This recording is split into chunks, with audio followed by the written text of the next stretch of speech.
Assalamualaikum warahmatullahi wabarakatuh. Nah, perkenalkan kami dari kelompok 1. Nah, kami di sini akan membahas tentang video isu-isu perekonomian tentang makroekonomi. Sebelumnya perkenalkan, nama saya Muhammad Ilham Syarifuddin. Saya Fitri Nurwati. Saya Repa Mesya Putri. Saya Maulana Yusuf Iskandar. Nah, isu yang pertama yang akan kami bahas yaitu ringkasan kondisi dampak suku bunga Amerika Serikat. Baik, ringkasan kondisi dan dampak suku bunga Amerika Serikat. Video ini membahas proyeksi dan dampak dari kebijakan suku bunga acuan oleh Bank Sentral Amerika Serikat, khususnya mengenai potensi pemangkasan suku bunga. Latar belakangnya, The Fed diproyeksikan akan melakukan pemangkasan suku bunga acuan. Waktu pemangkasan diperkirakan akan terjadi pada kuartal ketiga tahun 2024. Perkiraan jumlah pemangkasannya diproyeksikan akan terjadi 3 kali pemangkasan suku bunga. Tingkat akhir suku bunga The Fed diprediksikan akan berada pada level 4,5% hingga 4,75% pada akhir tahun 2024.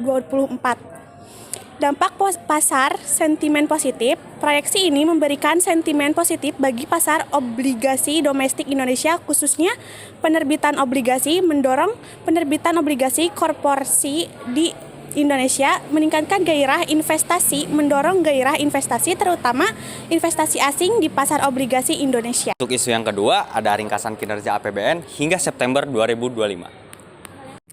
Ringkasan kinerja APBN hingga akhir periode September 2025 yang dipimpin oleh Menteri Keuangan Purbaya Yudi Sadewa dan dihadiri oleh Wakil Menteri Keuangan Suhasil Nazara.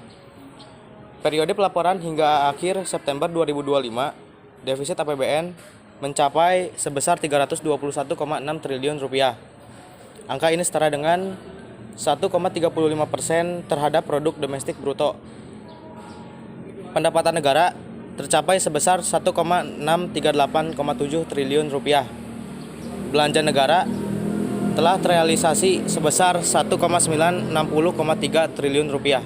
Nah, untuk isu yang ketiga, ada ringkasan pembukaan pasar, kinerja, indeks harga saham gabungan. Pembukaan pasar dan kinerja indeks harga saham gabungan.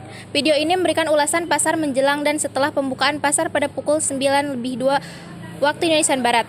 Indeks harga saham gabungan dibuka di zona hijau menguat atau terrepresiasi sebesar 0,11% menuju posisi 8.326. Aktivitas perdagangan awal sebanyak 1,4 miliar lembar saham diperdagangkan.